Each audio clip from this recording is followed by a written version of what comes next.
সবুজ মাঠ, একটি বড় গাছের ডালে অনেক পাতা। একটি ছোট পাতা নিচে আকাশের দিকে তাকিয়ে থাকে। ছোট হলো, স্বপ্ন দেখতে মানা নেই। গাছের ডালে বড় পাতাগুলো বলে, আমরা ঝড় সামলাই, রোদ ঠেকাই, তুমি কি করবে?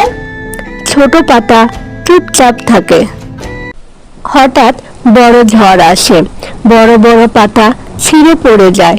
ছোট পাতাটি শক্ত করে ডাল ধরে। ঝড় থেমে যায়, দেখা যায় ছোট পাতাটি এখনো গাছে আছে। রোদ তার উপর পড়ে ঝলমল করে।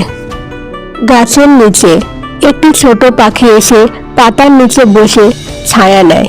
একটি ছোট শিশু তাকিয়ে হাসে।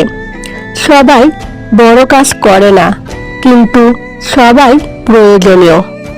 নীল আকাশ, ছোট পাতা বাতাসে দুলে হাসে। তুমি ছোট হতে পারো, কিন্তু তোমার জায়গা কেউ নিতে পারে না। তুমিও গুরুত্বপূর্ণ।